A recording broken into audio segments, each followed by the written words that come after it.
Robert Sullivan. I'm so excited to be coming back to Kalamazoo to direct this production of Hairspray. I'm originally from the Detroit area, and I went to school at Western Michigan.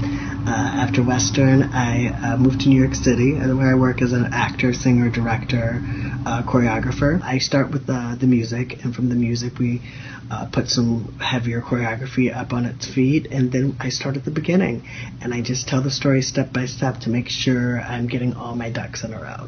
The first movie came out in 1988, and me and my sister were obsessed with the show. I mean, obsessed. So we used to watch the VHS, and we would clear all the furniture out of the living room so that we could do the Madison, which is a line dance that's in the movie. So flash to many years later, they put the show up on Broadway. I go in for the first national tour, and I booked the show, and I did that show for 15 months on the road.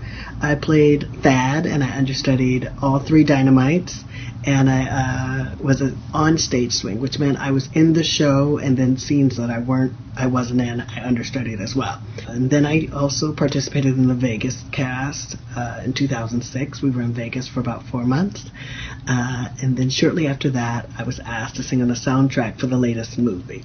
So I had a really great journey with Hairspray. It meant a lot to me. The major theme is just acceptance, and I think the reason Hairspray was such a hit is that in this very light and fun and joyful musical, they were able to hit on so many issues with acceptance, the most obvious being the racial divide in the 60s and the inequality of black people. This isn't Shakespeare, so you're not going to taint yourself by watching either version of the movie. It is about high school age kids dancing on a 60s TV show. You have to know what the pony is, the twist, the bop, the doo-wop. There's so many fun dances, and we're going to try to get them all in. If you've never heard of Dick Clark, An American Bandstand, we have YouTube. It's perfect. Go look all of that up. Just make sure you know your 60s music and be ready to do your 60s moves. And we found that if you just delivered it like you believed it, as opposed to putting something on it or being mean, just said it honestly, the joke landed even funnier because you were like, wow, people really thought like this at this time. That's crazy that they would even think that, but that's just what they knew. So we're not putting spin on it and we're not commenting on it. We have to believe it. So that's what I mean by that has to be honest and realistic, even though we're wearing giant hair wigs and doing silly choreography and fun clothes. For the most part, we're going to try to get in as much as vernacular dance, social dancing, less batmas and pirouettes. So I would say you'll be fine. Just make sure you have plenty of energy. Well, if you have multiple voices singing tight 3-part harmony, it begins to make a canon sound, is what they called it.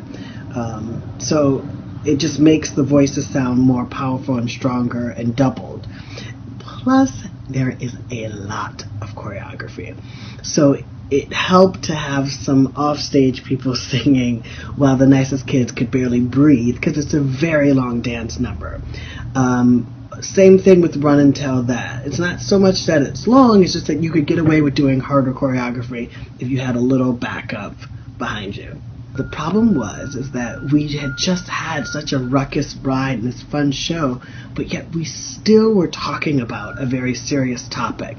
So they had to sort of really convince a lot of the producers that this was the correct route to go. But he said, but if we just slow it down and make sure they understand what was at stake at the time, if we gloss it over, the audience will either think this was fluff or not really get home the message. I think it was really important to them to really express that there's been a great journey by black people in America, and that this was one of the things that was going on at the time, and it's important, and it has weight.